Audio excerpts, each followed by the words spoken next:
Mi nombre es Miguel Ángel Herrera. Tengo 49 años y trabajo como guardia de seguridad nocturno en uno de los centros comerciales más grandes de Sevilla. He vivido toda mi vida en esta ciudad. Nací en el barrio de Triana, pero ahora vivo en San Julián, cerca del centro histórico. Soy un hombre sencillo, divorciado desde hace 15 años, con una hija que vive en Barcelona y que me visita cuando puede. Lo que les voy a contar sucedió entre marzo y diciembre del año pasado, y desde entonces mi vida no ha vuelto a ser la misma. Nunca fui una persona supersticiosa. En mi trabajo he visto de todo: borrachos intentando colarse en las tiendas, adolescentes haciendo gamberradas, incluso algún que otro ladrón profesional. Después de 14 años vigilando cámaras de seguridad y haciendo rondas nocturnas, pensaba que nada podía sorprenderme. Pero me equivoqué, porque hay cosas en este mundo que van más allá de lo que cualquier cámara puede grabar, más allá de lo que cualquier alarma puede detectar.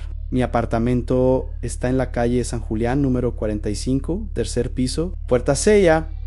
Es un edificio de 5 plantas, construido en 1985. Típico de la época: fachada blanca con azulejos sevillanos, balcones pequeños con rejas de hierro forjado negro, y esa distribución interior tan característica de los pisos andaluces de los 80. El edificio tiene 14 apartamentos en total, 2 por planta en los primeros 4 pisos, y 2 apartamentos más pequeños en la quinta planta que se añadieron posteriormente cuando se reformó el edificio en los 90. Vivo solo desde mi divorcio. Mi exmujer, Carmen, se quedó con la casa familiar en 2 hermanas, y yo me vine a este apartamento que era de mi madre. Cuando ella murió hace 8 años, heredé el piso y decidí quedarme aquí. Es pequeño pero acogedor: 2 dormitorios, un salón comedor, una cocina americana y un baño completo. Desde mi balcón se ve la calle y parte del barrio,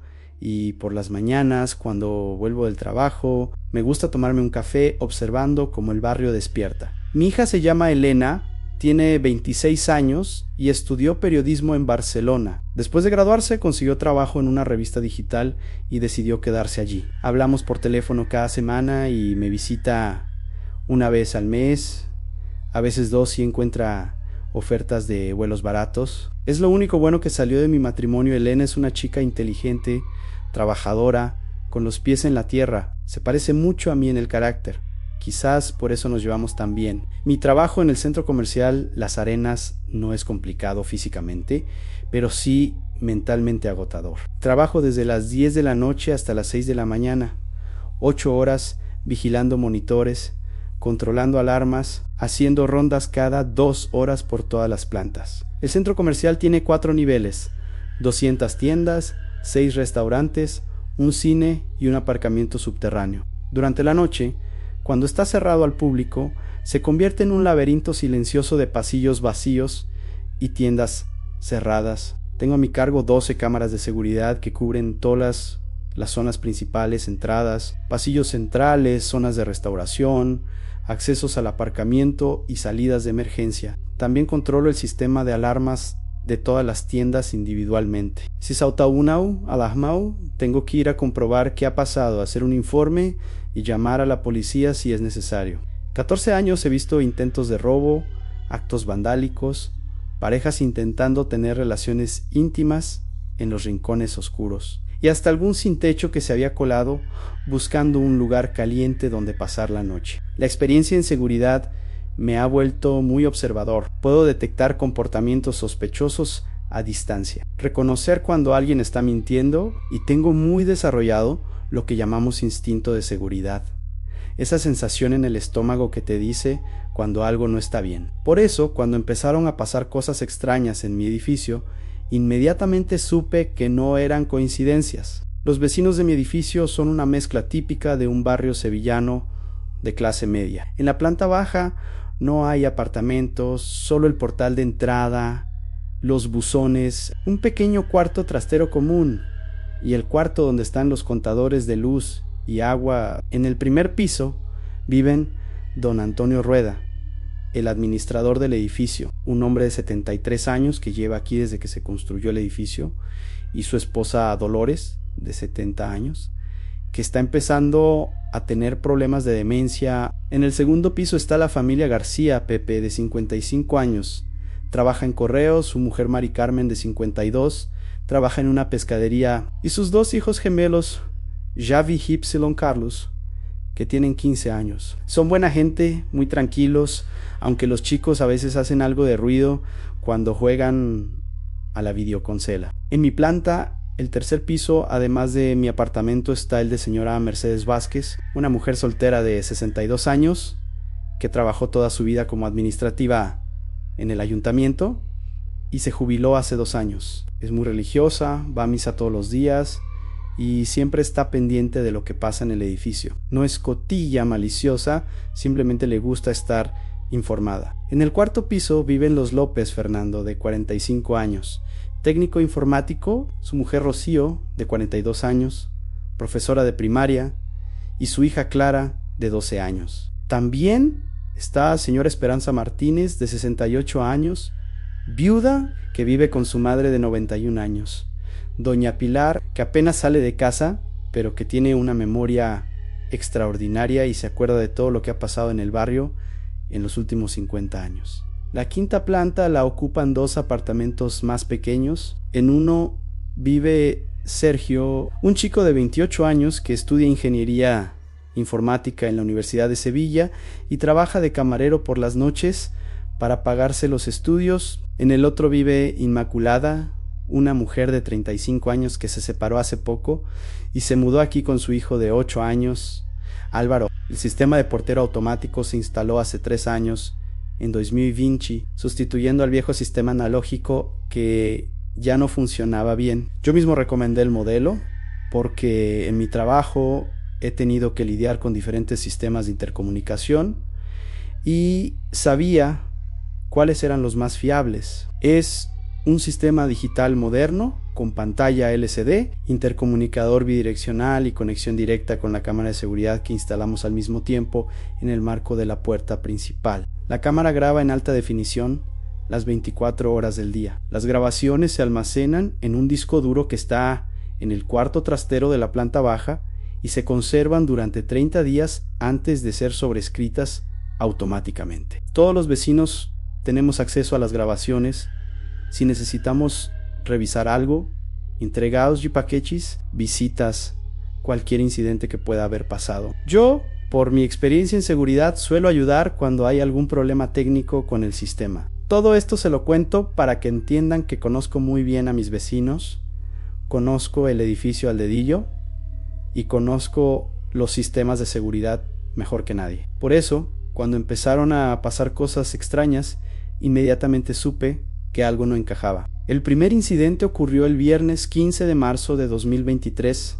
Recuerdo la fecha exacta, porque esa noche en el trabajo habíamos tenido un problema serio. Alguien había intentado forzar la entrada trasera del centro comercial, había saltado la alarma de 3 tiendas diferentes y tuve que pasar toda la noche coordinando con la policía, revisando grabaciones y haciendo informes. Fue una de esas noches agotadoras en las que no paras ni un momento. Llegué a casa más tarde de lo normal, cerca de las 7:15 de la mañana. Normalmente llego entre las 6:30 y las 7, pero esa mañana el tráfico estaba especialmente malo por unas obras en la Avenida de la Constitución. Me duché rápidamente, siempre me ducho cuando llego del trabajo, porque después de 8 horas en un centro comercial cerrado, necesito quitarme esa sensación de ambiente encerrado. Desayuné algo ligero, tostadas con aceite de oliva virgen extra, tomate rallado y jamón serrano, y un café con leche bien cargado. Es mi desayuno de todas las mañanas, una costumbre que heredé de mi padre.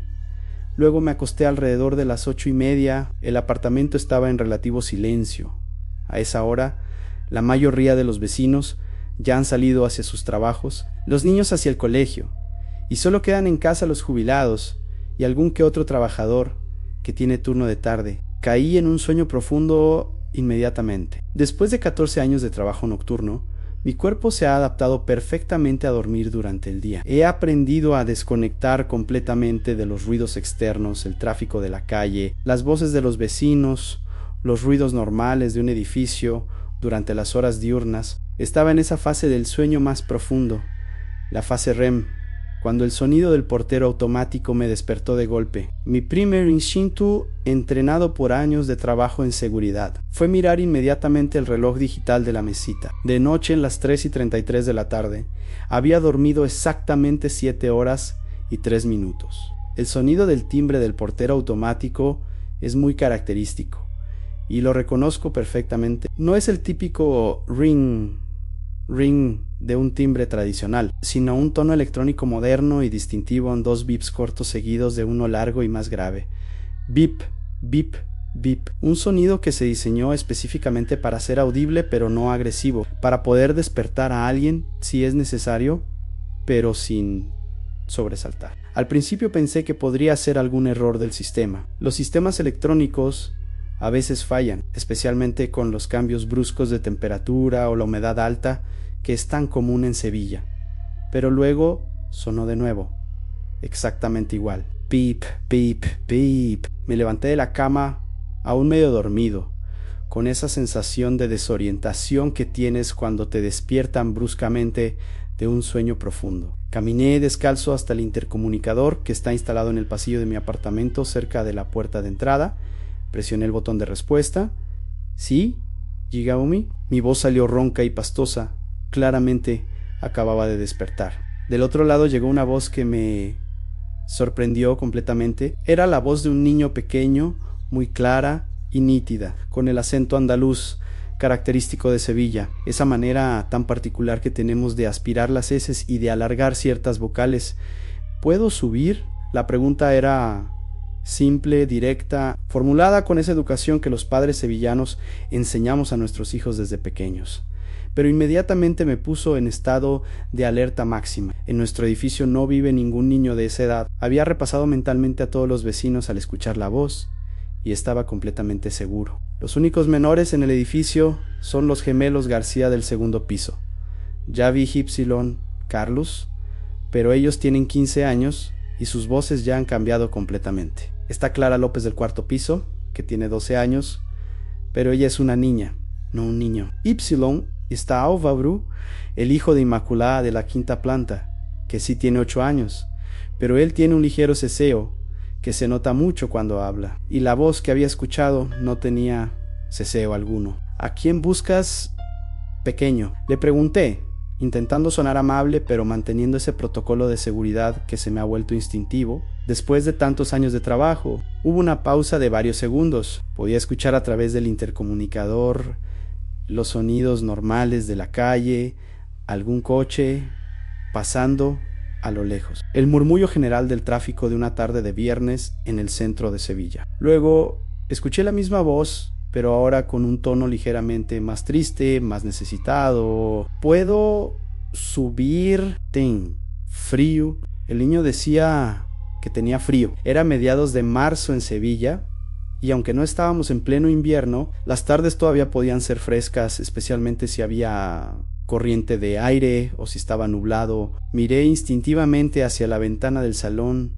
El cielo estaba algo encapotado, típico del clima de esa época del año, con esas nubes grises que anuncian lluvia. ¿Cómo te llamas? ¿Dónde están tus papás? Estas son preguntas básicas y necesarias que cualquier adulto responsable debe hacer cuando se encuentra con un niño desconocido, especialmente si el niño parece estar solo. Me llamo David, a mis papás no están aquí. David dan un nombre muy común en España, nada que me resultara sospechoso o extraño, pero el hecho de que dijera que sus padres no estaban ahí me preocupó inmediatamente. Un niño de esa edad, que por la voz parecía tener entre 7 y 9 años, no debería estar solo en la calle, y mucho menos llamando a apartamentos de desconocidos. ¿En qué piso vives, David? ¿Con qué familia vives? Otra pausa larga, incluso más larga que la anterior. Pude escuchar a través del intercomunicador que el niño respiraba, pequeñas respiraciones nerviosas. Luego, en una voz muy baja, casi un susurro: en el cuarto piso, cuarto piso. Mentalmente repasé otra vez a los vecinos del cuarto piso. Estaban Fernando y Rocío López con su hija Clara de 12 años, y estaba señora Esperanza Martínez con su madre anciana doña Pilar. Ninguno de ellos tenía un hijo llamado David. Estaba completamente seguro. David, ¿cuál es tu apellido? ¿Cómo se llaman tus papás? Silencio total. Ni siquiera escuchaba respiración a través del intercomunicador. Luego, después de lo que debieron ser al menos 15 segundos de silencio completo, se cortó la comunicación. El intercomunicador emitió ese pequeño clic que indica que la persona del otro lado ha dejado de presionar el botón. Inmediatamente me dirigí al balcón de mi salón. Desde el tercer piso tengo una vista clara y directa de la entrada del edificio y una buena parte de la acera de ambos lados. Abrí la puerta del balcón y me asomé, buscando con la mirada al niño que había estado hablando conmigo. No había ningún niño, no había nadie en absoluto frente al edificio. La calle estaba prácticamente vacía, excepto por la señora García del edificio de enfrente. Una mujer mayor que no vive en nuestro edificio, sino en el número 42, que volvía del mercado con sus bolsas de la compra colgando de su carrito nada más. Esto me extrañó muchísimo. Un niño no puede desaparecer así en cuestión de segundos. Y si se hubiera ido corriendo, lo habría visto desde mi balcón, porque tengo vista de toda la calle en ambas direcciones hasta las esquinas. En mi trabajo he aprendido que cuando algo no encaja, cuando hay detalles que no cuadran, hay que investigar inmediatamente. No se pueden dejar cabos sueltos porque esos cabos sueltos se convierten en problemas de seguridad. Decidí bajar a revisar personalmente. Me vestí rápidamente, unos vaqueros, una camiseta y unas zapatillas deportivas, y bajé en el ascensor hasta la planta baja. Lo primero que hice fue comprobar la puerta principal del edificio. Estaba perfectamente cerrada, el mecanismo de cierre automático funcionaba correctamente y no había ningún signo de que alguien hubiera intentado forzarla o manipularla. Salí a la calle y miré cuidadosamente en todas las direcciones. La calle San Julián es una calle tranquila, no muy ancha, con edificios de apartamentos de 4 y 5 plantas a ambos lados. Hay algunos coches aparcados, pero no demasiado tráfico peatonal, especialmente a esa hora de la tarde en un día laborable. Caminé hasta las 2 esquinas más cercanas, mirando en todos los portales, en todos los recovecos donde un niño podría haberse escondido. Nada. Volví a entrar en el edificio y me dirigí directamente al pequeño cuarto trastero de la planta baja, donde tenemos instalado el panel de control del portero automático y el sistema de grabación de la cámara de seguridad. Por mi experiencia en mi trabajo, sabía exactamente cómo revisar el registro de llamadas del sistema. El portero automático guarda un log básico de todas las activaciones a hora exacta, duración de la llamada y si finalmente se abrió la puerta principal o no. Es un registro muy simple, pero útil para detectar patrones o problemas técnicos. Revisé el registro de las últimas horas. La última entrada marcada era de las 3:33 de la tarde en 17, exactamente el momento en que había recibido la primera llamada del niño. Duración de la llamada en 2 minutos y 34 segundos. Puerta abierta, ¿no? Todo parecía completamente normal en el registro técnico. Había recibido una llamada real, registrada por el sistema. No había sido un fallo técnico o una alucinación auditiva. Pero decidí dar un paso más. Decidí revisar la grabación de la cámara de seguridad. Para eso necesitaba subir al apartamento de don Antonio Rueda, el administrador del edificio, quien tiene acceso directo al sistema de grabación desde su propio apartamento. Subí al primer piso y llamé a su puerta. Don Antonio es un hombre muy mayo, pero todavía muy lúcido, que conoce el edificio como la palma de su mano, porque ha vivido aquí desde que se construyó. Es una de esas personas que se toma muy en serio su papel de administrador, siempre pendiente de que todo funcione correctamente. Miguel, ¿qué pasa? Te veo preocupado, me dijo cuando abrió la puerta. Era obvio que mi cara delataba que algo me inquietaba. Antonio, ¿puedo revisar la grabación de la cámara de hace una hora? He recibido una llamada muy extraña del portero y quiero comprobar una cosa. Por supuesto, pasa. El apartamento de don Antonio está lleno de recuerdos de toda una vida. Fotografías familiares colgadas por todas las paredes, muebles antiguos pero muy bien cuidados, una colección impresionante de libros y esa sensación acogedora que tienen las casas de las personas mayores que han sabido crear un hogar verdadero. Nos dirigimos a un pequeño escritorio que tiene en un rincón del salón, donde tiene instalado un monitor de ordenador conectado directamente al sistema de grabación de seguridad. ¿Qué hora quieres revisar exactamente?, me preguntó mientras encendía el monitor. Desde las 3:30 de la tarde hasta las 3:40 de la tarde, más o menos. Revisamos la grabación minuto a minuto. La cámara de seguridad está instalada en un ángulo que permite ver perfectamente la puerta principal del edificio, toda la acera inmediatamente frente al portal y parte de la calle en ambas direcciones. La calidad de imagen es excelente, en alta definición, y se ve todo con mucha claridad. A las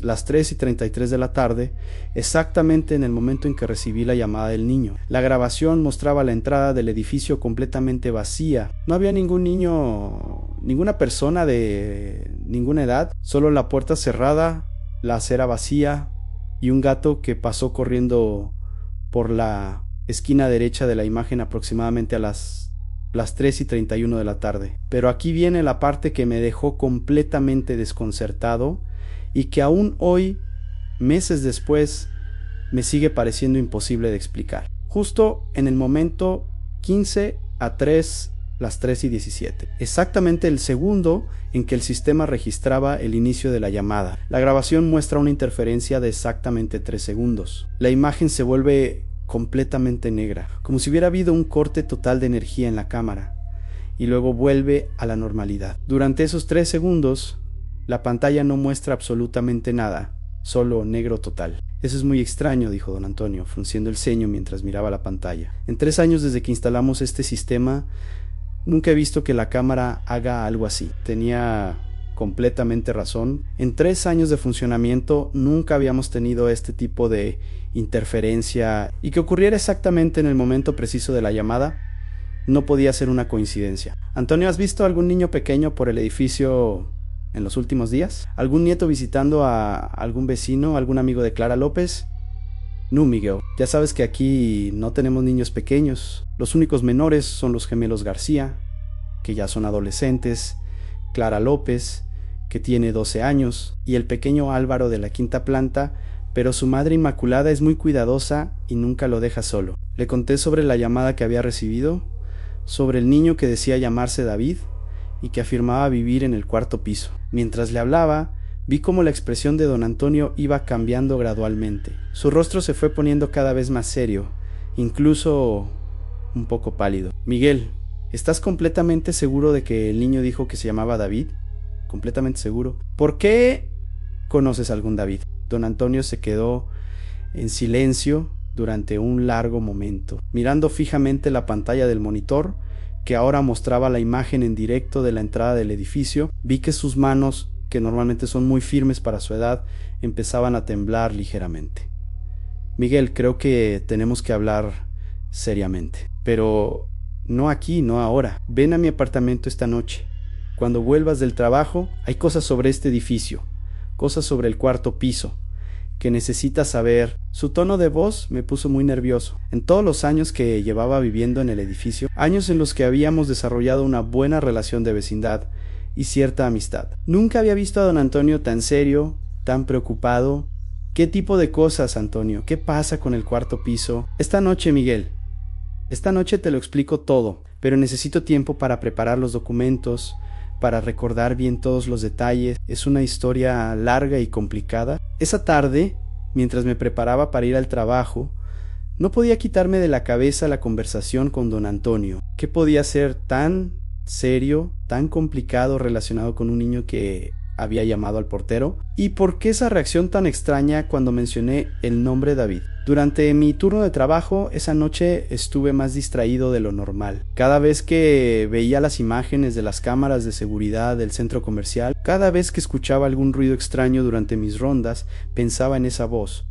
La voz de David había sido tan clara, tan real, tan genuina. No sonaba como una broma o una llamada falsa. Sonaba como un niño genuinamente perdido, genuinamente con frío, genuinamente necesitado de ayuda. Al final de mi turno, a las 6 de la mañana, en lugar de irme directamente a casa, me quedé un rato más en la oficina de seguridad del centro comercial, revisando nuestros protocolos y manuales técnicos. Quería estar completamente seguro de que entendía todos los aspectos técnicos de los sistemas de intercomunicación, las posibles interferencias, las formas en que alguien podría manipular una grabación, cualquier explicación técnica que pudiera dar sentido a lo que había pasado. Llegué a casa a las 7:30 de la mañana. En lugar de irme directamente a dormir como hago normalmente, desayuné con calma y esperé hasta las 8 en punto para llamar a la puerta de don Antonio. Sabía que él se levanta muy temprano,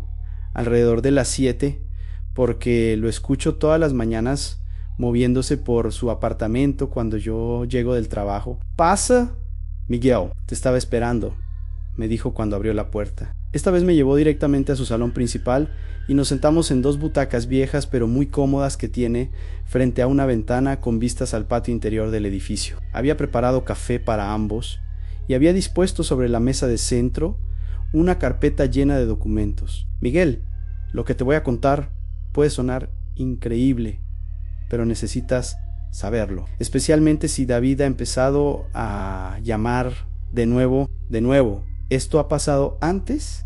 «Sí, Miguel, hace exactamente 4 años, durante varios meses consecutivos». Don Antonio abrió la carpeta y sacó varios documentos en contratos de alquiler, facturas de servicios, registros de empadronamiento y varias fotografías familiares. Esta es la historia completa de la familia Ruiz López. Vivieron en el apartamento 4 Bytes desde agosto de 2018 hasta enero de 2020. Me mostró el primer documento, un contrato de alquiler firmado el 15 de agosto de 2018. A los inquilinos eran Andrés Ruiz Fernández, de 34 años, electricista de profesión, y Isabel López Moreno, de 31 años, auxiliar de enfermería en el Hospital Universitario Virgen del Rocío, y su hijo, continuó don Antonio, mostrándome un certificado de empadronamiento.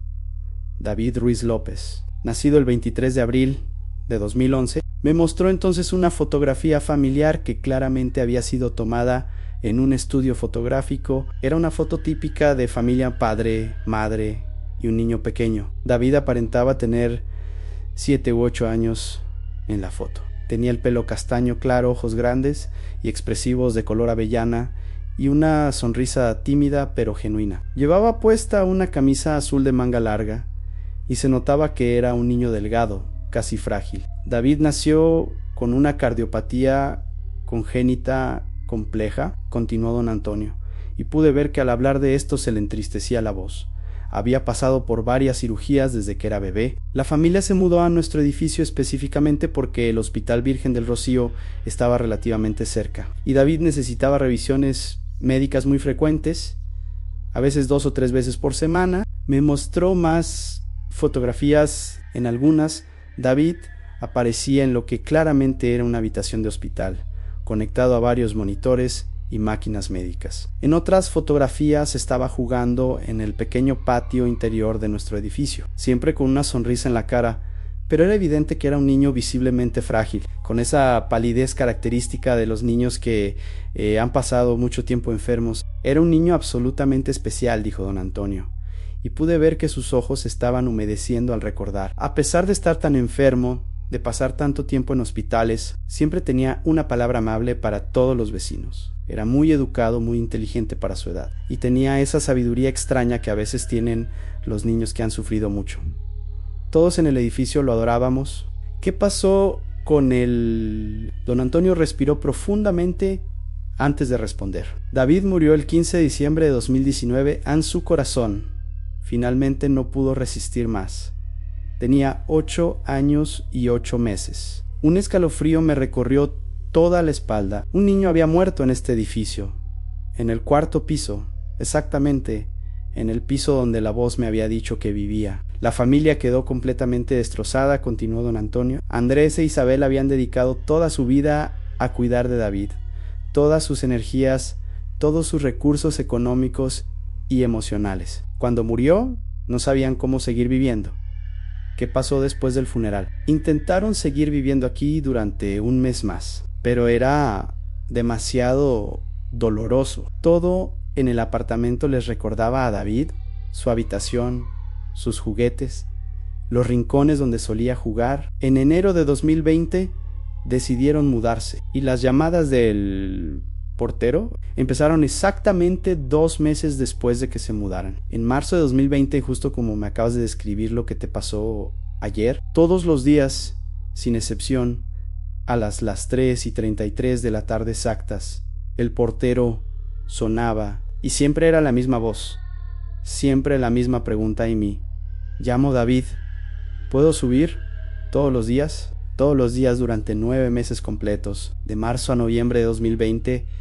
Varios vecinos lo escucharon en diferentes ocasiones. Al principio pensamos que era una broma muy cruel, que alguien que había conocido a David y sabía sobre su muerte nos estaba gastando una broma macabra, pero investigamos exhaustivamente y nunca pudimos encontrar ninguna explicación lógica. ¿Y qué pasaba con las grabaciones de seguridad? Exactamente lo mismo que acabas de ver. Siempre la misma interferencia de 3 segundos precisos, exactamente en el momento en que se producía la llamada, como si algo estuviera bloqueando deliberadamente la cámara para que no pudiéramos ver quién o qué estaba activando el portero. Don Antonio me mostró entonces un cuaderno grueso, de tapas marrones, lleno de anotaciones escritas a mano con letra muy cuidadosa. Mantuve un registro detallado durante todos esos meses. Aquí están todas las fechas, todas las horas exactas, la duración de cada llamada, los nombres de los vecinos que las escucharon cuando coincidieron en estar cerca del portero. Abrí el cuaderno y vi páginas y páginas de entradas meticulosamente registradas. 15 de marzo de 2020, menos 15, 3, 3 y 15, duración las 2:30, voz de niño pidiendo subir, testigo a señora Mercedes Vázquez. 16 de marzo 2020, menos 15, 3, 3 y 20, duración, la 1:45, misma voz, mismo mensaje, sin testigos. 17 de marzo 2020, menos 1, las 5:33, 18, duración, las 3:10, voz más insistente, dice tener frío, testigo Fernando López. Y así, entrada tras entrada, día tras día, durante páginas y páginas. ¿Por qué se detuvo? No lo sabemos en un día, simplemente dejó de llamar. La última entrada que tengo registrada es del 28 de noviembre de 2020 y, desde entonces, nada, silencio total hasta ayer. Miré las fechas del cuaderno. Desde el 28 de noviembre de 2020 hasta el 15 de marzo de 2023 habían pasado exactamente 2 años, 3 meses y 15 días de silencio completo. Antonio, ¿tú realmente crees que era Ann, que es David? Don Antonio cerró el cuaderno y me miró directamente a los ojos. Miguel, yo he vivido en este edificio 38 años. He visto nacer niños, crecer familias enteras.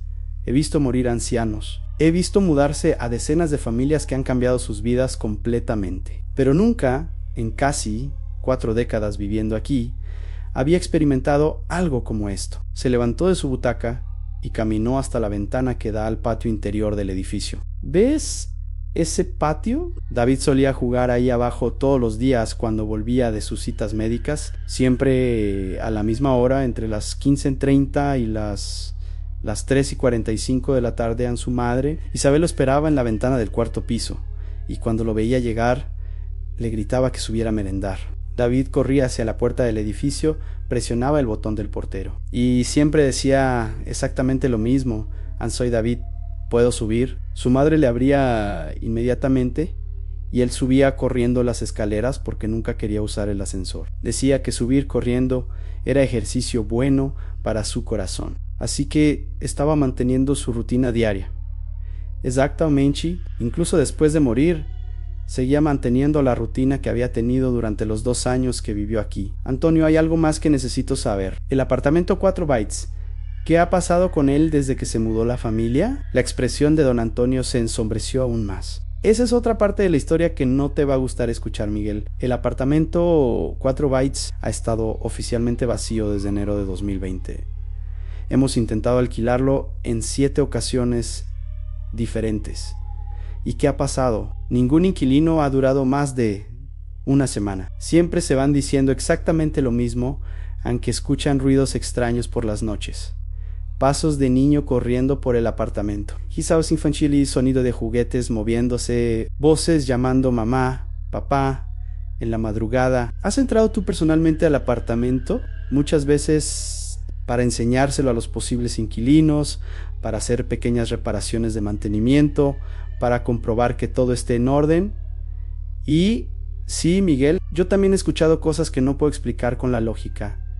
¿Qué tipo de cosas? Pasos tan pequeños, pasos descalzos, caminando por las habitaciones vacías, el sonido de una pelota rebotando en el suelo. Una vez escuché claramente la voz de un niño cantando una canción. Pin, pones un muñeco. ¿La conoces? Era la canción favorita de David cuando estaba vivo. Pasé el resto de esa mañana procesando toda la información que don Antonio me había dado. Un niño había muerto en el edificio donde vivo, un niño que tenía una rutina diaria muy específica de llamar al portero a las 3:33 de la tarde, y ahora, 3 años después de las últimas llamadas, había vuelto esa tarde, antes de irme al trabajo. Tomé una decisión que probablemente no debería haber tomado. Decidí esperar la llamada de David e intentar hablar con él otra vez, pero esta vez de manera más directa, más personal. A las 3:30 de la tarde me senté frente al intercomunicador de mi apartamento y esperé. Miré el reloj digital del microondas de la cocina a las 3:31 de la tarde, 15:32, 15:33, pip, pip, pip. Presioné el botón inmediatamente, sin dudar. ¿David G? Sí, Miguel Lanzoy yo. Mi sangre sabía mi nombre. No se lo había dicho nunca. En nuestra conversación del día anterior, yo no me había presentado en ningún momento. David, ¿cómo sabes cómo me llamo? Lo sé todo sobre ti, Miguel. Trabajas de noche en un centro comercial y vives solo. Tu hija se llama Elena y vive en Barcelona. Te gusta el café con leche por las mañanas. Era imposible que supiera todas esas cosas. No había manera de que un niño desconocido conociera detalles tan específicos e íntimos de mi vida personal. David, ¿cómo sabes todas esas cosas? Porque te he estado observando desde que vives aquí. Te he visto llegar del trabajo todas las mañanas. Te he visto hablar por teléfono con Elena. Te he visto tomar café en tu balcón. ¿Desde dónde me has estado observando? Desde mi habitación, desde la ventana de mi habitación del cuarto piso. David, ¿dónde están tus papás ahora? Hubo una pausa muy larga. Luego, con una voz más triste, están aquí conmigo, pero no pueden hablar contigo todavía. ¿Por qué no pueden hablar conmigo? Porque están muy tristes. Han estado muy tristes desde que nos mudamos. ¿Desde que os mudasteis? David, ¿dónde vivíais antes? En un lugar muy frío, un lugar gris donde no hay colores, un lugar donde no se puede jugar. Y ahora, ¿dónde estáis? Estamos aquí en casa. Hemos vuelto a casa. David, ¿sabes que tu familia se mudó hace más de 3 años? Otra pausa larga. Sí, lo sé, pero esta sigue siendo nuestra casa. Nosotros vivimos aquí. David, ¿sabes qué te pasó? ¿Sabes qué pasó con tu corazón? La pausa esta vez fue interminable. Pude escuchar a través de el intercomunicador que estaba llorando, pequeños sollozos entrecortados. Estaba en el hospital. Me dolía mucho el pecho. Mamá estaba llorando mucho.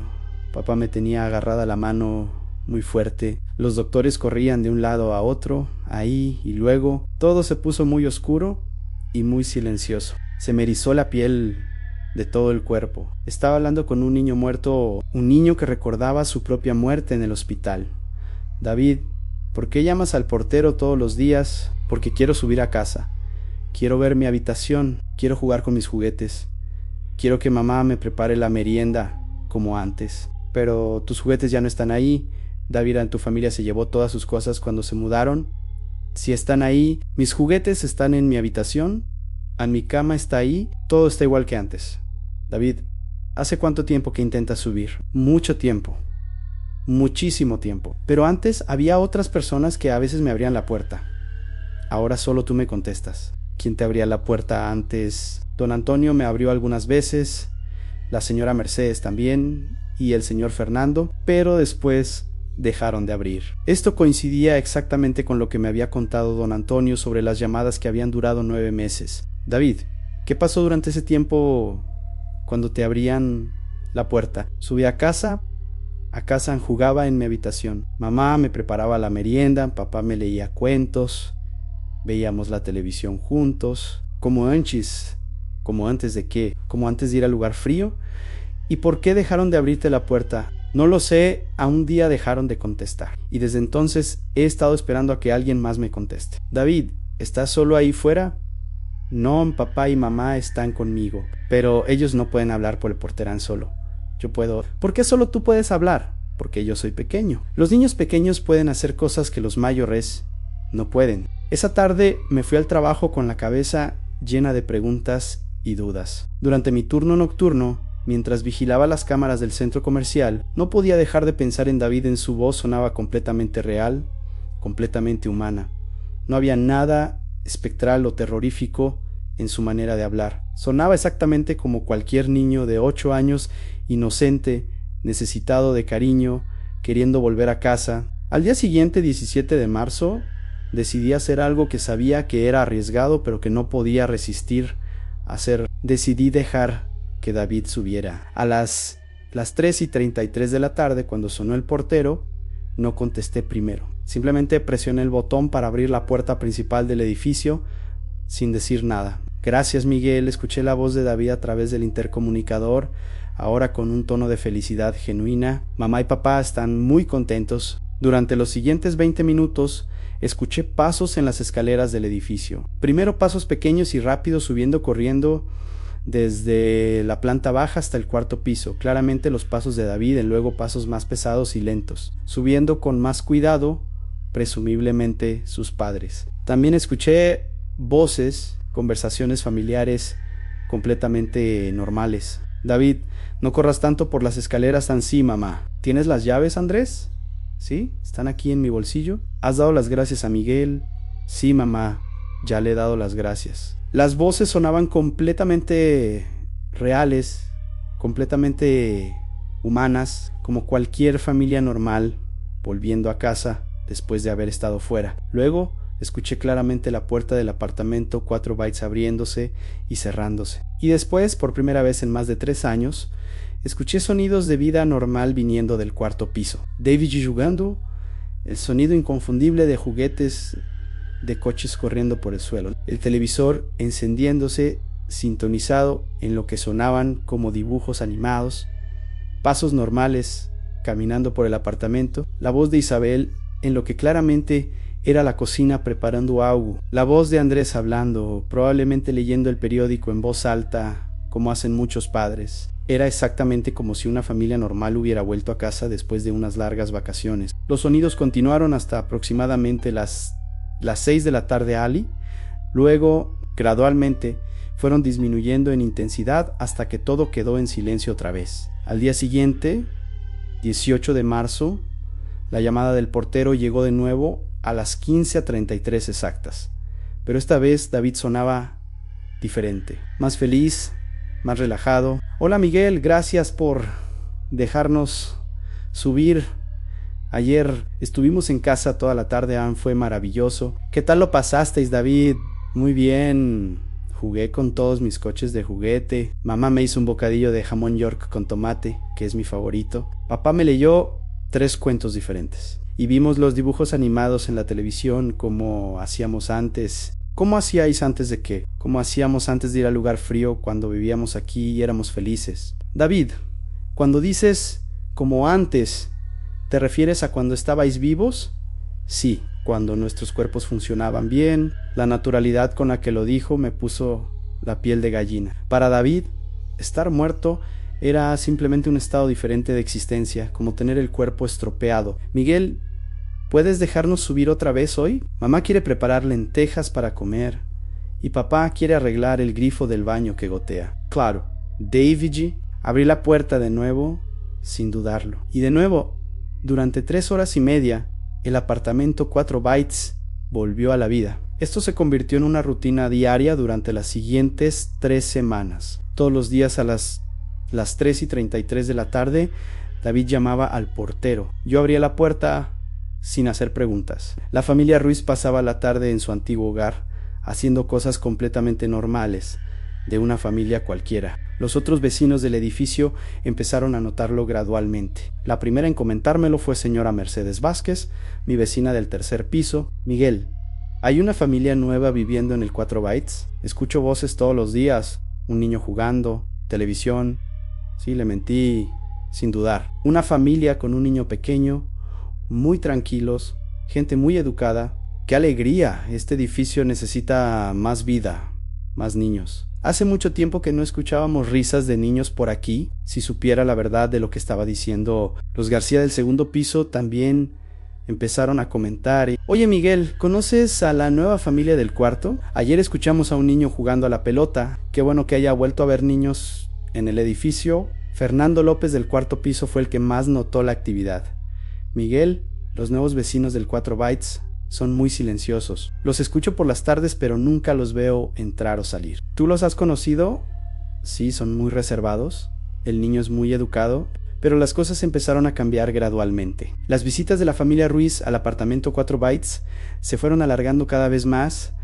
Al principio duraban 3 horas, luego 4, después 5 y comenzaron a pasar cosas extrañas en todo el edificio. Las luces de los pasillos empezaron a parpadear constantemente, especialmente por las noches. El ascensor se movía solo, sin que nadie lo hubiera llamado, y siempre se detenía automáticamente en el cuarto piso. Los grifos de varios apartamentos empezaron a gotear sin razón aparente. Los televisores de diferentes vecinos se encendían solos durante la madrugada, siempre sintonizados en canales de dibujos animados. Los problemas eléctricos se volvieron tan frecuentes que don Antonio tuvo que llamar a un electricista 3 veces en 2 semanas. No entiendo qué está pasando, me dijo don Antonio después de la tercera visita del electricista. El técnico dice que toda la instalación eléctrica está perfecta, que no hay ningún problema técnico, pero las luces siguen parpadeando, los electrodomésticos se encienden solos. Tal vez sean interferencias externas, Antonio. Problemas con la red eléctrica del barrio. He llamado a la compañía eléctrica.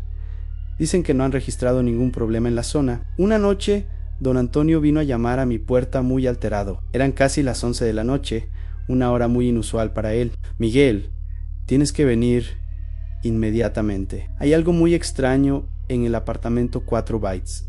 ¿Qué tipo de cosa extraña? Luces del apartamento, está completamente iluminado y se escucha música. Música de hace décadas. Subí inmediatamente con él al cuarto piso. Efectivamente, por debajo de la puerta del apartamento 4 Bytes se filtraba luz y se escuchaba música muy clara, a menos canciones españolas de los años 80. Canciones que podrían haber estado sonando en cualquier casa familiar de esa época. ¿Cómo es posible?, me preguntó don Antonio. Ese apartamento lleva más de 3 años sin inquilinos. No tiene la electricidad conectada, pero yo sabía exactamente qué estaba pasando. Toqué suavemente a la puerta. «David G. Miguel, entra». Estamos celebrando. ¿Qué estáis celebrando? ¿Que estamos juntos otra vez? ¿Que podemos ser una familia normal otra vez? Saqué mi llave master, a menos se homo vecino de confianza.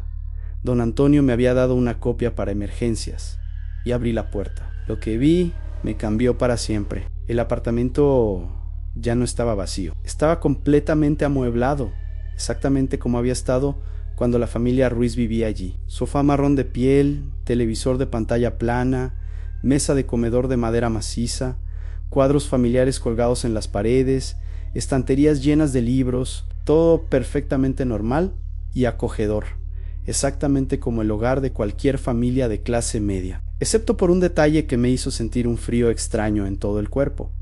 Todo tenía un aspecto ligeramente descolorido, como si estuviera cubierto por una fina capa de polvo gris muy tenue, y el aire del apartamento tenía una densidad extraña, como más espeso de lo normal, como si fuera más difícil de respirar. David estaba en el suelo del salón, jugando con una colección impresionante de coches de juguete de metal. Llevaba puesta una camiseta azul de manga larga y pantalones vaqueros. Se veía exactamente como en las fotografías que me había mostrado don Antonio, exactamente como un niño normal de 8 años, excepto que su piel tenía un tono muy pálido, casi grisáceo, como si no hubiera visto el sol en mucho tiempo. «Miguel, por fin vienes a visitarnos, ven a jugar conmigo». Isabel estaba en la cocina americana, preparando algo en los fogones. Llevaba un vestido de flores azules y un delantal blanco. Se dio la vuelta cuando me vio entrar y me dedicó una sonrisa cálida y maternal. Su sonrisa era genuina y acogedora, pero sus ojos tenían una extraña opacidad, como si estuvieran cubiertos por una película muy fina. Hola Miguel, por fin nos conocemos en persona. Muchas gracias por cuidar tan bien de David todos estos días. Andrés estaba sentado en el sofá, leyendo lo que parecía ser un periódico. Era un hombre alto, de complexión fuerte, con barba negra bien cuidada y manos de trabajador manual. Levantó la vista del periódico y me hizo un gesto amistoso para que me acercara. Siéntate, Miguel. Estás en tu casa. Queremos conocerte mejor. Era una escena completamente surrealista. Estaba en un apartamento que sabía perfectamente que llevaba años vacío, hablando con personas que sabía con certeza absoluta que estaban muertas. Pero al mismo tiempo, todo parecía tan normal, tan natural, tan cálido y familiar. Me senté en una silla cerca de David. Los coches de juguete eran absolutamente reales. Pude tocarlos, moverlos, incluso escuchar el ruido metálico que hacían cuando chocaban entre sí. ¿Te gustan los coches, Miguel?, me preguntó David con el entusiasmo típico de un niño. Sí, David, me gustan mucho. Este es mi favorito, me dijo, enseñándome un coche de policía de metal azul y blanco. Se llama como mi papá, Andrés. Jugamos con los coches durante unos 15 minutos. David era exactamente como cualquier niño normal de 8 años. Imaginativo, parlanchín, lleno de energía, completamente absorto en sus juegos. Era imposible recordar, mientras jugaba con él, que estaba muerto. Isabel se acercó con una bandeja, con bocadillos pequeños y vasos de zumo de naranja. La comida tenía aspecto completamente normal, olía bien, y cuando la probé, tenía sabor real. Aunque un sabor ligeramente extraño, como si fuera muy antigua, pero perfectamente conservada. Miguel, me dijo Andrés después de un rato, queremos agradecerte sinceramente por permitirnos volver a casa. No hay de qué, Andrés. Hemos estado perdidos durante mucho tiempo. Mucho tiempo. Este apartamento, este edificio es nuestro hogar. David no entendía por qué no podíamos volver. ¿Dónde estabais antes de volver aquí? En un lugar muy frío y gris, respondió Isabel con tristeza. Un lugar sin colores, sin sonidos familiares, sin olores de hogar.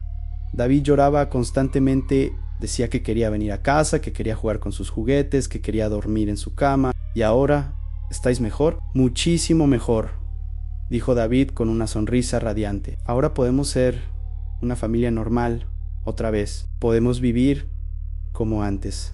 Pasé aproximadamente 1 hora con ellos. Era extrañamente reconfortante y familiar. Hacía muchísimo tiempo que no disfrutaba de un ambiente familiar tan cálido, tan acogedor. David me enseñó todos sus juguetes favoritos, me contó historias sobre sus aventuras imaginarias. Isabel me habló de su trabajo en el hospital, de lo mucho que le gustaba cuidar a la gente. Andrés me explicó algunos trabajos de electricidad que había hecho en el edificio cuando vivían aquí. Cuando decidí que era hora de irme, David me acompañó hasta la puerta del apartamento. Miguel, ¿vendrás a jugar mañana también? Si quieres, David, si tus papás están de acuerdo. Claro que sí, dijo Isabel desde la cocina. Eres bienvenido cuando quieras. Sí, añadió Andrés. Y tal vez mañana puedas quedarte a cenar con nosotros.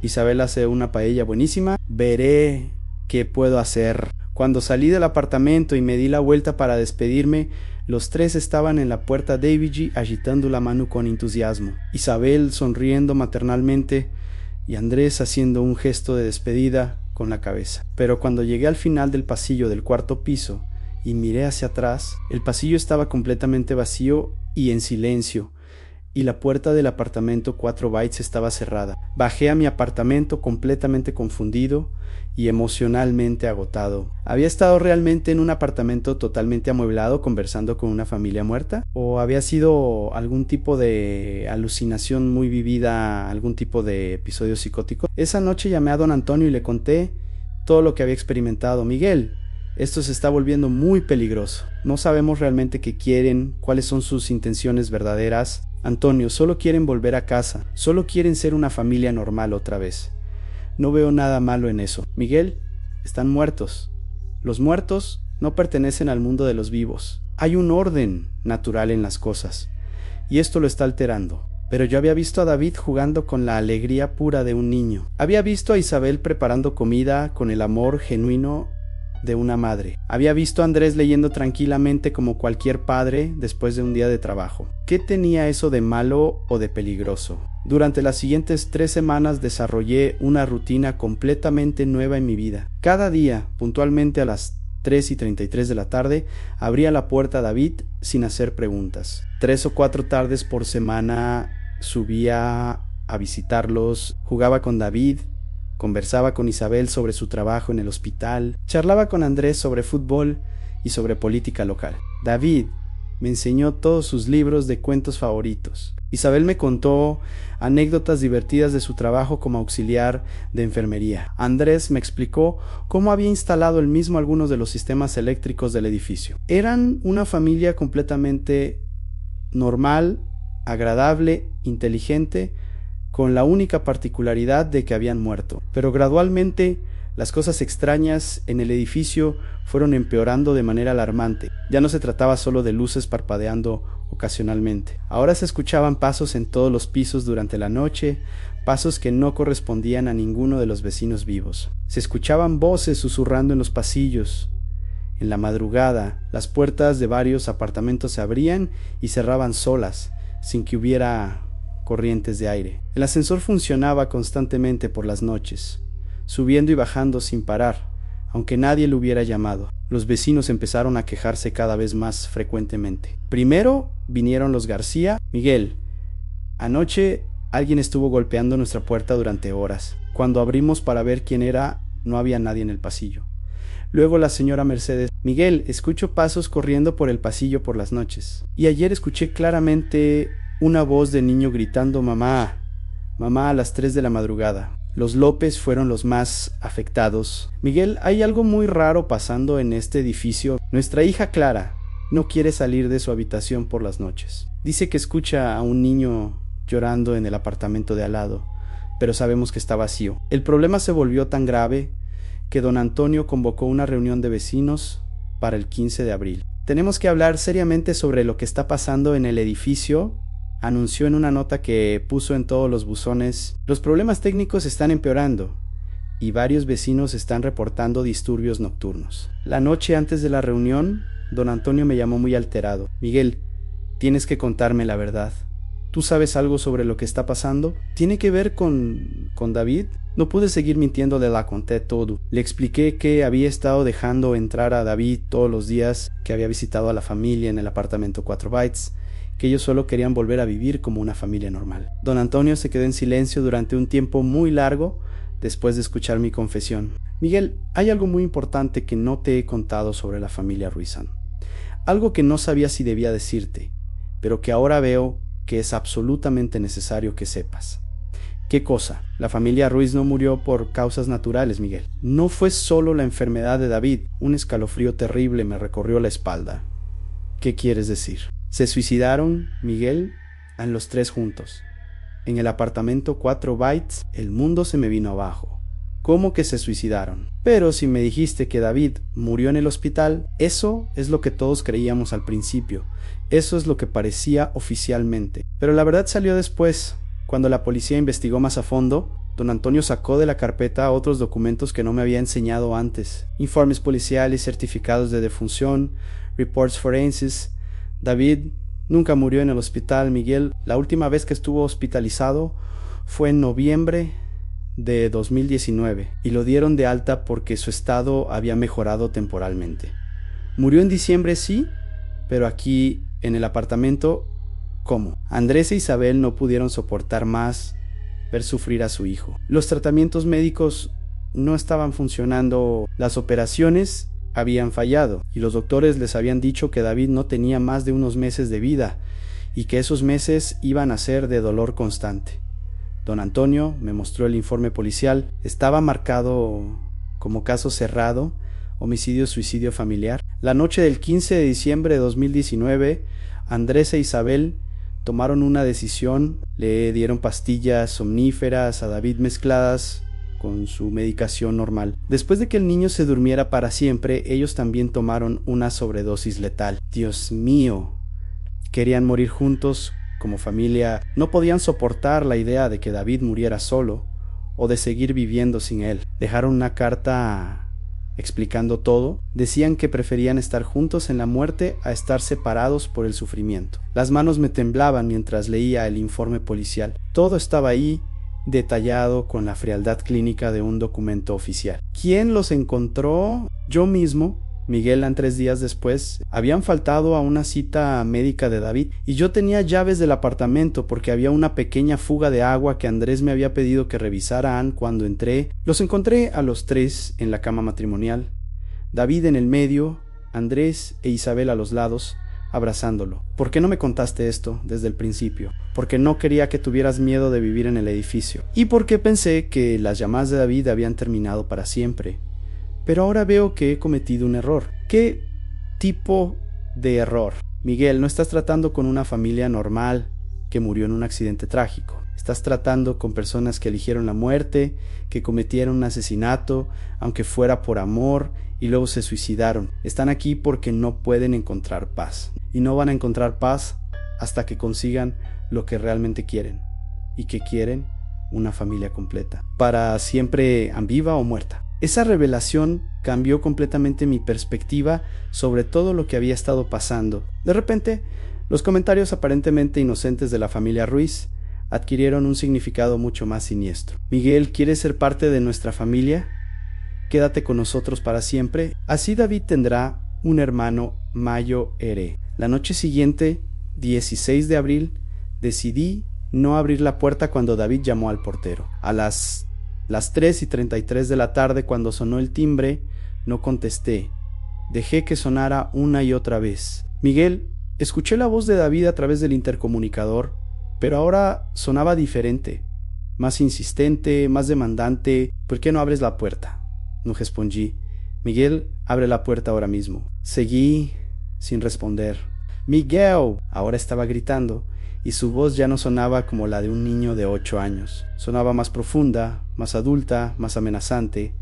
Abre la puerta inmediatamente. Las luces de mi apartamento empezaron a parpadear violentamente. El televisor se encendió solo mostrando Istachikau. El aire se volvió helado, tan frío que podía ver mi propio aliento. Y luego, por primera vez, escuché pasos en el pasillo exterior de mi apartamento. No pasos normales de personas caminando, sino pasos pesados arrastrados, como si alguien estuviera arrastrando algo muy pesado por el suelo. Los pasos se detuvieron exactamente frente a mi puerta. Bengi, bengi, bengi. Alguien estaba golpeando mi puerta con una fuerza tremenda. No eran golpes de nudillos o de puños. Sonaba como si estuvieran usando un objeto contundente y pesado. Miguel, abre esta puerta inmediatamente, dijo una voz que reconocí como la de Andrés, pero distorsionada, más grave, más amenazante de lo que había sido cuando hablé con él. Bungie, Bungie, Bungie.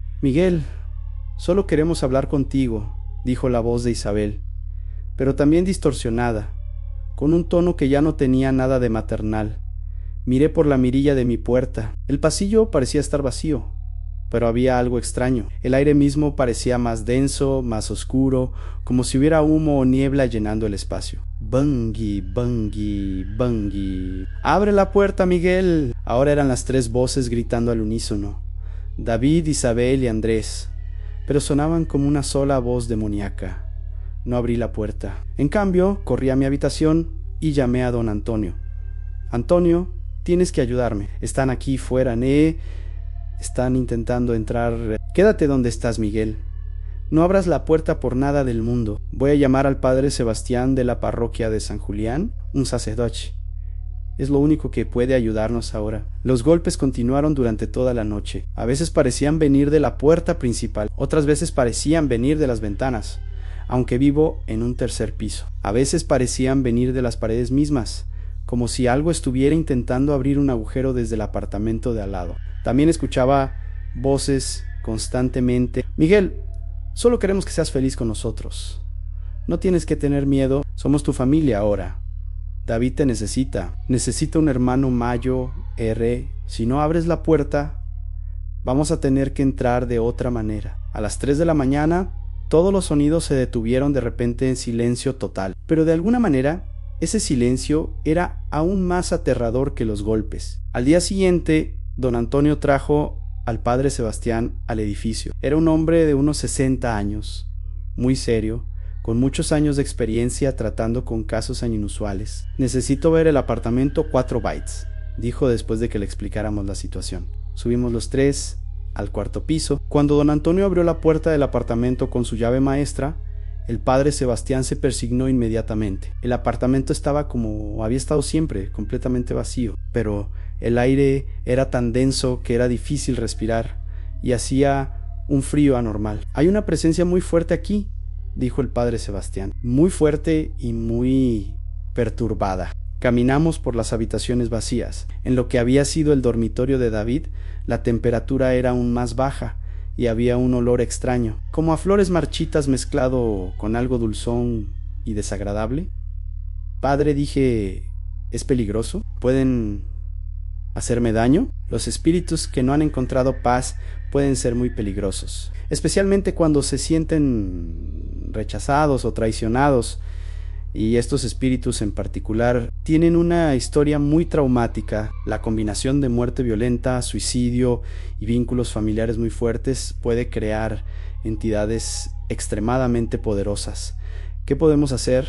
Voy a bendecir el apartamento y todo el edificio. Y te voy a dar objetos benditos para que los tengas en tu apartamento. Pero Miguel, es muy importante que entiendas una cosa.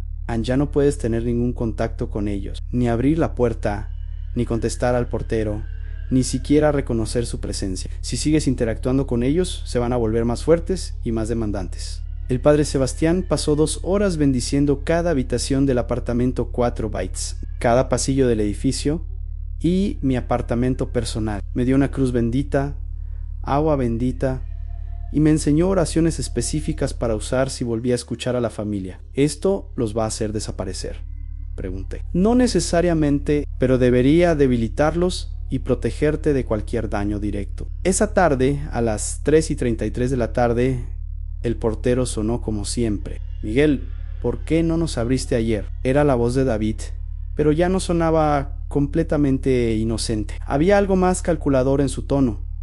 Seguí las instrucciones del padre Sebastián. No contesté. Miguel, sabemos que estás ahí. Te hemos visto moverte por tu apartamento. No contesté. Miguel, papá está muy enfadado contigo. Mamá está muy triste. Y yo estoy muy decepcionado. La voz de David se estaba volviendo progresivamente más fría, más adulta. Pensé que éramos amigos. Miguel, pensé que eras parte de nuestra familia. Seguí sin contestar. Miguel ahora estaba gritando con una voz que definitivamente no era la de un niño de 8 años. No puedes IYNORARNOS para siempre. Las luces de mi apartamento empezaron a parpadear otra vez, pero esta vez, en lugar de asustarme, recé las oraciones que me había enseñado el padre Sebastián. Los parpadeos se detuvieron inmediatamente. Durante las siguientes 2 semanas, las llamadas del portero continuaron todos los días a las 15:33, pero yo no contesté nunca. Gradualmente, las voces se fueron volviendo más hostiles, más amenazantes. Miguel, si no abres la puerta, vamos a tener que hacer algo que no queremos hacer. Miguel, conocemos a tu hija Elena, sabemos dónde vive en Barcelona. Esa amenaza me heló la sangre. Inmediatamente llamé a Elena. Papá, ¿qué pasa? Suenas muy preocupado. Elena, necesito que tengas mucho cuidado durante las próximas semanas. Si ves algo extraño, si escuchas voces raras, si sientes que alguien te está siguiendo, llámame inmediatamente. Papá, me estás asustando. ¿Qué está pasando? No podía explicarle la verdad. Hay unos problemas con unos vecinos problemáticos. Probablemente no es nada, pero prefiero que estés alerta. Las amenazas escalaron durante las siguientes semanas. Miguel, hemos enviado a David a Barcelona. Es muy bueno encontrando a gente. Miguel, Elena tiene un apartamento muy bonito en el barrio de García. Le gusta tomar café en un sitio que se llama Café Central.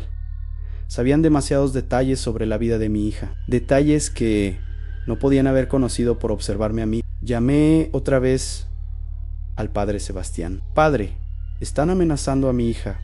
¿Pueden realmente hacerle daño a distancia? Los espíritus muy poderosos pueden proyectarse a grandes distancias, especialmente si tienen una conexión emocional fuerte con alguien. Y tú has creado esa conexión al interactuar con ellos durante semanas. ¿Qué puedo hacer? Tengo que hacer algo más drástico. Voy a intentar un exorcismo del edificio completo. El exorcismo se programó para el 15 de mayo, exactamente 2 meses después de la primera llamada de David. El padre Sebastián trajo a 2 sacerdotes más y a una monja especializada en este tipo de casos. Llegaron a las 2 de la tarde, 1 hora antes de que David normalmente llamara al portero. A las 3:33 de la tarde, cuando sonó el portero, el padre Sebastián estaba preparado. En el nombre del Padre, del Hijo y del Espíritu Santo, les ordeno que abandonen este lugar y encuentren la paz. La respuesta fue inmediata y aterradora. No, gritó David con una voz que resonó por todo el edificio como si hubiera altavoces en cada piso. Esta es nuestra casa. No nos vamos a ir. Todas las luces del edificio empezaron a parpadear simultáneamente. Los ascensores se movían solos, subiendo y bajando sin parar. Las alarmas de incendio empezaron a sonar. «¡Miguel nos pertenece!», gritó la voz de Andrés. «Él es parte de nuestra familia ahora. No podéis separarnos», gritó la voz de Isabel. «Hemos estado separados demasiado tiempo». El padre Sebastián continuó con las oraciones del exorcismo, pero los fenómenos se intensificaron. Las ventanas del edificio empezaron a abrirse y cerrarse solas. Las puertas de todos los apartamentos se abrían y cerraban constantemente. Todos los vecinos salieron de sus apartamentos, aterrorizados por lo que estaba pasando. «¿Qué está ocurriendo?», gritó Fernando López. «Es un exorcismo», explicó don Antonio. «Hay espíritus en el edificio». La familia García cogió a sus hijos y salió corriendo del edificio. La señora Mercedes se puso a rezar el rosario en voz alta. Los López se refugiaron en las escaleras. El punto culminante llegó cuando se escuchó la voz de David, pero amplificada de tal manera que parecía venir de todas las paredes del edificio al mismo tiempo. «Miguel, si no vienes con nosotros, vamos a destruir este edificio y todos los que están dentro». En ese momento supe que tenía que tomar una decisión terrible. Podía dejar que el padre Sebastián continuara con el exorcismo, arriesgándome a que la familia Ruiz cumpliera su amenaza y dañara a los otros vecinos. O podía hacer lo que ellos querían. «Padre», le dije, «pare el exorcismo». «Miguel, no podemos parar ahora. Es el momento más crítico. Van a hacer daño a la gente inocente. No puedo permitirlo». Subí corriendo al 4º piso. La puerta del apartamento 4 Bytes estaba abierta de par en par. Entré. El apartamento estaba amueblado otra vez, pero esta vez todo parecía más real, más sólido, y hacía calor en lugar de frío. La familia Ruiz estaba esperándome en el salón, pero ya no se veían como la familia normal que había conocido antes. David tenía los ojos completamente negros y una sonrisa que ya no tenía nada de infantil. Isabel tenía la piel gris y agrietada, y su sonrisa maternal se había convertido en algo depredador. Andrés era el más aterrador, alto y demacrado, con las cuencas de los ojos hundidas y una sonrisa que se extendía demasiado hacia los lados de su cara. «Gracias por venir, Miguel», dijo David con su voz normal de niño, como si nada hubiera pasado. «Ahora podremos ser una familia para siempre». «¿Qué tengo que hacer?», pregunté, resignado. «Solo quedarte», dijo Isabel. «Solo ser nuestro hijo. David necesita un hermano mayor y nosotros necesitamos una familia completa. Pero yo estoy vivo». «Eso se puede arreglar muy fácilmente», dijo Andrés, acercándose a mí con algo en la mano que no pude ver claramente. En ese momento me di cuenta de que había cometido un error terrible, pero ya era demasiado tarde. Sentí un pinchazo en el brazo como una inyección. Inmediatamente empecé a sentirme mareado, débil. «No te preocupes, Miguel», dijo Isabel con ternura materna. «Va a ser muy rápido y cuando despiertes seremos una familia para siempre». «Como nosotros», dijo David. Cuando yo desperté después de tomar las pastillas, estábamos todos juntos y desde entonces hemos sido felices. Era lo último que recuerdo. Desperté. No sé cuánto tiempo después. Todo estaba muy silencioso. Estaba en el apartamento 4 Bytes, pero ahora se veía diferente. Más luminoso, más cálido, más real que antes. David estaba sentado a mi lado, en el sofá. «Miguel, ya has despertado». «Mamá, papá, Miguel ya está despierto». Isabel y Andrés vinieron corriendo desde la cocina. ¿Cómo te sientes, hijo?, me preguntó Isabel. Raro and diferente. Es normal, dijo Andrés. Al principio es confuso, pero te acostumbrarás rápidamente. Me levanté y fui hasta el espejo del recibidor. Mi reflejo se veía extraño, más pálido, con una expresión en los ojos que no reconocía. ¿Estoy muerto? Estás con nosotros, dijo David. Eso es lo único que importa. Fui hasta la ventana y miré hacia la calle. Vi coches de policía, una ambulancia y mucha gente congregada frente al edificio. ¿Qué está pasando ahí abajo? Están buscándote, dijo Andrés. Pero no te van a encontrar. ¿Ahora vives aquí con nosotros? ¿Para siempre? Para siempre, dijo David, tomándome de la mano. ¿No es genial? Ahora tengo un hermano mayor. Esa noche cenamos juntos como una familia normal. Isabel había preparado lentejas con chorizo, el plato favorito de David. Andrés me contó chistes mientras comíamos. David me enseñó un juego nuevo que había inventado. Todo era muy normal, muy familiar, muy cálido, excepto que cuando fui al baño después de cenar no pude ver mi reflejo en el espejo.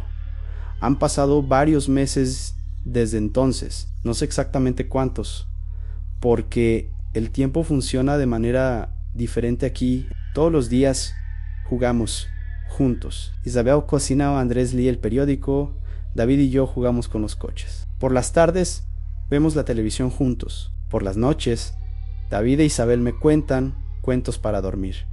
Es una vida muy tranquila, muy feliz. A veces escucho ruidos del mundo exterior, voces de los vecinos, sonidos de la calle, vida normal continuando, pero se siente muy lejano, como si fuera de otro mundo. David me ha contado que a veces nuevas personas vienen a vivir al edificio. Me dice que si alguna vez encuentro a alguien que me caiga bien, alguien que esté solo como yo estaba, puedo invitarlo a ser parte de nuestra familia. Cuantos más seamos, más felices seremos, me dice. La semana pasada llegó un nuevo inquilino al edificio, un hombre joven de unos 30 años que vive solo. Se llama Carlos y trabaja de noche, como yo hacía antes. David está muy emocionado. Dice que Carlos podría ser como un primo para él, o tal vez otro hermano mayor para mí. ¿Crees que le gustaría jugar con nosotros?, me pregunta David. No lo sé.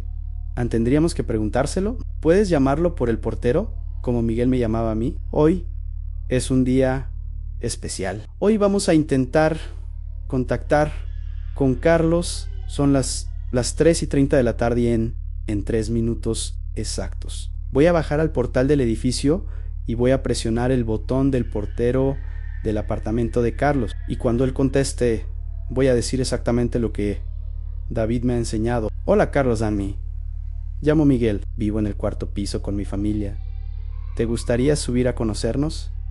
Somos muy buena gente. David dice que si Carlos es una buena persona, como yo era, probablemente dirá que sí. Y si dice que sí, Isabel preparará su famosa paella para cenar.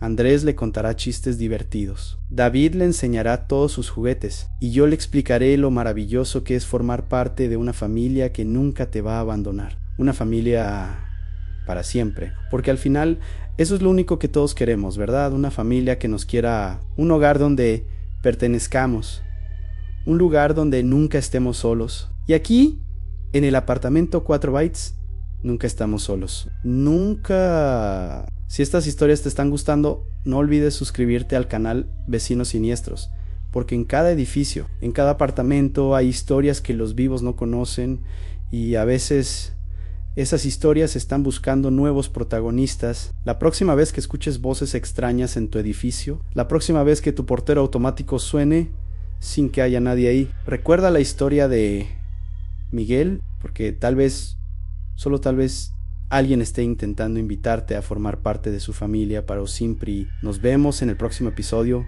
de Vecinos Siniestros.